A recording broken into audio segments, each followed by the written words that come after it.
بسم اللہ الرحمن الرحیم۔ السلام علیکم ڈیئر لسنرز، میں آپ کی خدمت میں قرآن پاک کی تفسیر پیش کرنے جا رہی ہوں۔ آج اس سلسلے میں سب سے پہلے سورہ فاتحہ کی تفسیر آپ کے سامنے پیش کروں گی۔ احادیث میں اس سورہ کے بہت سے نام ہیں، جیسے کہ فاتحۃ الکتاب، الصلاۃ، سورہ الحمدللہ رب العالمین، سورہ الحمد، السبع مثانی، القرآن العظیم، ام القرآن، ام الکتاب، ام الشفا۔ اسماء کی کثرت اس کے معنی اور مطالب کی کثرت کی وجہ سے ہے۔ ابن عباس رضی اللہ تعالیٰ عنہ نے فرمایا، ایک دن جبرائیل علیہ السلام نبی صلی اللہ علیہ وآلہ وسلم کے پاس بیٹھے ہوئے تھے۔ انہوں نے اپنے اوپر زور سے دروازہ کھلنے کی آواز سنی، سر اٹھا کر آسمان کی طرف دیکھا تو فرمایا، یہ آسمان کا ایک دروازہ ہے جو آج کھولا گیا ہے، یہ آج سے پہلے کبھی نہیں کھولا گیا۔ اس سے ایک فرشتہ اترا۔ پھر فرمایا، یہ فرشتہ زمین پر آج اترا ہے، آج سے پہلے کبھی نہیں اترا تھا۔ اس فرشتے نے سلام کیا اور کہا، آپ کو 2 نوروں کی خوشخبری ہو جو آپ کو دیے گئے ہیں، آپ سے پہلے کسی نبی کو عطا نہیں ہوئے، فاتحۃ الکتاب اور سورہ بقرہ کی آخری آیات۔ آپ ان دونوں میں سے جو بھی حرف پڑھیں گے وہ چیز آپ کو ضرور عطا کر دی جائے گی۔ ابو ہریرہ رضی اللہ تعالیٰ عنہ نبی صلی اللہ علیہ وسلم سے بیان کرتے ہیں، جس نے کوئی نماز پڑھی اور جس میں ام القرآن نہ پڑھی وہ ناقص ہے۔ جب 3 دفعہ فرمایا گیا تو ابو ہریرہ نے کہا، ہم امام کے پیچھے ہوتے ہیں۔ تو فرمایا گیا، اسے اپنے دل میں پڑھو، کیونکہ میں نے رسول اللہ صلی اللہ علیہ وآلہ وسلم کو یہ کہتے ہوئے سنا ہے کہ اللہ تعالیٰ نے فرمایا ہے، میں نے صلاۃ کو اپنے اور اپنے بندے کے درمیان 2 نصف حصوں میں تقسیم کر لیا اور میرے بندے کے لیے ہے جو اس نے سوال کیا ہے۔ آیت نمبر 1، الحمدللہ رب العالمین، جس کا ترجمہ ہے سب خوبیاں اللہ کو جو مالک سارے جہان والوں کا ہے۔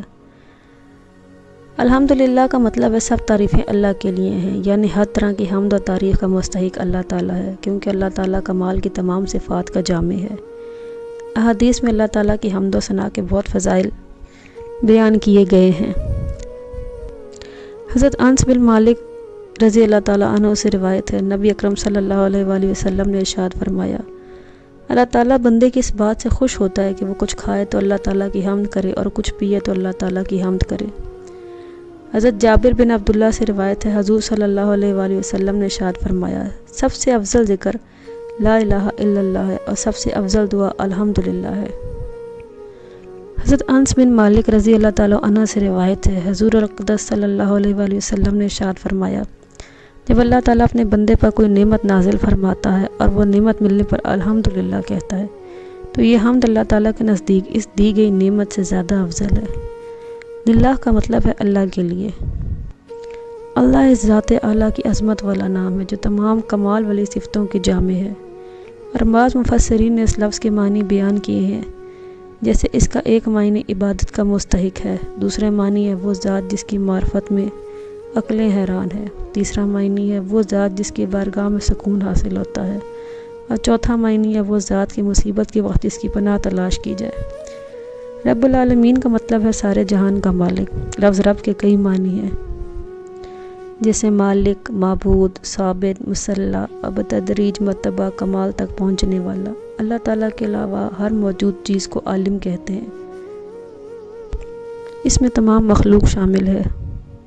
آیت نمبر 2، الرحمن الرحیم، یعنی بہت مہربان رحمت والا۔ رحمان اور رحیم اللہ تعالیٰ کے 2 صفاتی نام ہیں۔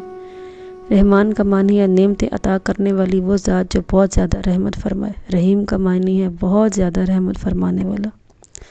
حقیقی طور پر نعمت عطا فرمانے والی ذات اللہ تعالیٰ کی ہے کہ وہی ہے جو اپنی رحمت کا بدلہ طلب نہیں فرماتی۔ ہر چھوٹی بڑی ظاہری باطنی جسمانی روحانی دنیاوی اور آخروی نعمت اللہ تعالیٰ ہی کی عطا کردہ ہے، اور دنیا میں جس شخص تک جو رحمت پہنچتی ہے وہ اللہ تعالیٰ کی رحمت سے ہی ہے۔ رسول اللہ صلی اللہ علیہ وآلہ وسلم نے فرمایا، اگر مومن جان لیتا کہ اللہ تعالیٰ کے پاس کتنا عذاب ہے تو کوئی بھی اس کی جنت کی امید نہ رکھتا، اور اگر کافر جان لیتا کہ اللہ تعالیٰ کے پاس کتنی رحمت ہے تو اس کی جنت سے کوئی نا امید نہ ہوتا۔ لہٰذا ہر مسلمان کو چاہیے کہ وہ امید اور خوف کے درمیان رہے اور اللہ تعالیٰ کی رحمت کو اور وسعت کو دیکھ کر گناہوں پر بے باک نہ ہو، نہ ہی اللہ تعالیٰ کے عذاب کی شدت دیکھ کر اس کی رحمت سے مایوس ہو۔ آیت نمبر 3، مالک یوم الدین، جزا کے دن کا مالک، یعنی روز جزا کا مالک۔ جزا کے دن سے مراد قیامت کا دن ہے کہ اس دن نیک اعمال کرنے والے مسلمانوں کو ثواب ملے گا اور گناہ گاروں اور کافروں کو سزا ملے گی، جبکہ مالک اسے کہتے ہیں جو اپنی ملکیت میں موجود چیزوں میں جسے چاہے تصرف کرے۔ اللہ تعالیٰ اگرچہ دنیا اور آخرت دونوں کا مالک ہے، لیکن یہاں قیامت کے دن کو بطور خاص اس لیے ذکر کیا تاکہ اس دن کی اہمیت دل میں بیٹھے، اور دنیا کے مقابلے میں آخرت میں اللہ تعالیٰ کے مالک ہونے کا ظہور زیادہ ہوگا، کیونکہ اس دن کسی کے پاس ظاہری سلطنت بھی نہ ہوگی جو اللہ تعالیٰ نے دنیا میں لوگوں کو عطا فرمائی تھی۔ اس لیے یہاں خاص طور پر قیامت کے دن کی ملکیت کا ذکر کیا گیا ہے۔ آیت نمبر 4، ایاک نعبد و ایاک نستعین،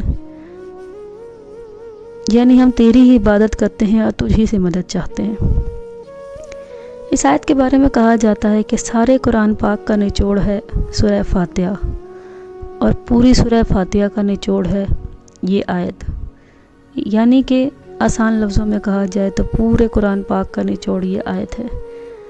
ہم تیری ہی عبادت کرتے ہیں اور تجھ ہی سے مدد چاہتے ہیں۔ ایاک نعبد کا مطلب ہم تیری ہی عبادت کرتے ہیں۔ اس آیت میں بندوں کو یہ سکھایا جا رہا ہے کہ اللہ تعالیٰ کی بارگاہ میں اپنی بندگی کا اظہار یوں کرو کہ اے اللہ عز و جل، ہم تیری ہی عبادت کرتے ہیں، کیونکہ عبادت کا مستحق تو ہی ہے اور تیرے علاوہ کوئی اس لائق نہیں کہ اس کی عبادت کی جا سکے، اور حقیقی مدد کرنے والا بھی تو ہی ہے۔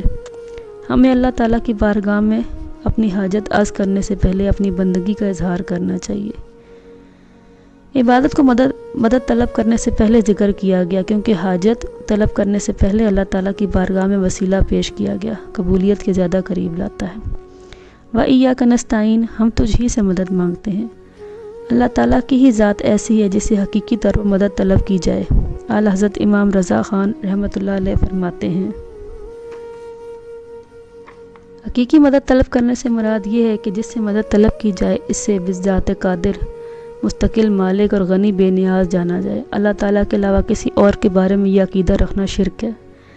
اللہ تعالیٰ کے مقبول بندوں کے بارے میں مسلمانوں کا یہ عقیدہ ہے کہ وہ اللہ تعالیٰ کی بارگاہ تک پہنچنے کے لیے وسیلہ ہیں، جس طرح حقیقی وجود کے کسی کے پیدا کیے بغیر خود اپنی ذات سے موجود ہونا اللہ تعالیٰ کے ساتھ خاص ہے۔ اس کے باوجود کسی کو موجود کہنا اس وقت تک شرک نہیں جب تک وہی حقیقی وجود مراد نہ لیا جائے۔ سورہ نساء میں ہے، یعنی جب وہ اپنی جانوں پر ظلم یعنی گناہ کر کے تیرے پاس حاضر ہوں، اللہ سے معافی چاہیں اور معافی مانگیں ان کے لیے رسول، تو بے شک اللہ کو توبہ قبول کرنے والا مہربان پائیں گے۔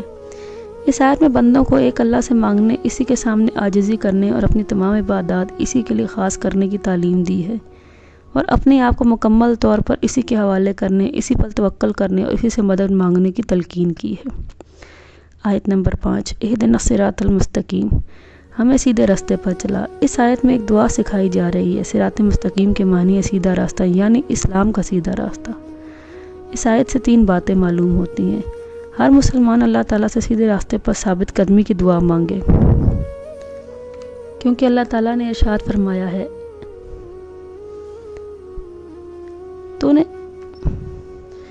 اے اللہ تو نے ہمیں ہدایت عطا فرمائی ہے، اس کے بعد ہمارے دلوں کو ٹیڑھا نہ کر اور ہمیں اپنے پاس سے رحمت عطا فرما، بے شک تو بڑا عطا فرمانے والا ہے۔ حضرت انس رضی اللہ تعالیٰ عنہ فرماتے ہیں، حضور صلی اللہ علیہ وسلم کثرت سے یہ دعا فرماتے تھے، اے دلوں کو پھیرنے والے، میرے دل کو اپنے دین پر ثابت قدم رکھ۔ اللہ تعالیٰ نے ہدایت حاصل کرنے کے بہت سے ذرائع عطا فرمائے ہیں، ان میں سے چند یہ ہیں۔ انسان کی ظاہری باطنی صلاحیتوں کو استعمال کر کے ہدایت حاصل کی جا سکتی ہے۔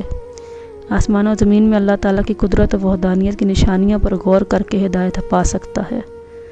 اللہ تعالیٰ کی نازل کردہ کتابوں یعنی تورات، زبور، انجیل اور اب قرآن پاک سے ہدایت پا سکتا ہے۔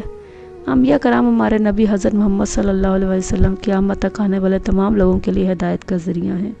ان کی سنت پر عمل کر کر بھی انسان ہدایت پا سکتا ہے۔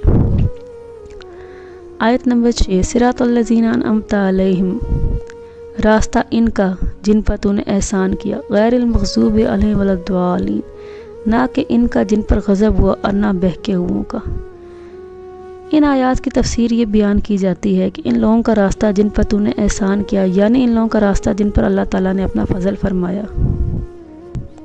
قرآن میں ارشاد ہوتا ہے، جو اللہ اور رسول کی اطاعت کرتے تو وہ ان لوگوں کے ساتھ ہوں گے جن پر اللہ نے فضل کیا، یعنی انبیاء اور صدیقین اور شہداء اور صالحین، اور یہ کتنے اچھے ساتھی ہیں۔ غیر المغضوب علیہم ولا الضالین سے مراد ہے ان لوگوں کے راستے پر چلنے سے ہمیں بچا جن پر اللہ تعالیٰ کا غضب ہو۔ یہاں ان سے مراد یہودی اور عیسائی ہیں۔ امام فخر الدین رازی فرماتے ہیں کہ جن پر غضب ہوا ان سے مراد بد عمل لوگ، اور بہکے ہوں سے مراد بد عقیدہ لوگ ہیں۔ ہر مسلمان کو چاہیے کہ عقائد، اعمال، سیرت، صورت پر اعتبار سے یہودیوں، عیسائیوں اور تمام کفار سے الگ رہے، نہ ان کے طور طریقے اپنائے، نہ ہی رسم و رواج، اور اپنے آپ کو قرآن اور سنت کے سانچے میں ڈھالنے کو ہی دونوں جہانوں کی سعادت تصور کرے۔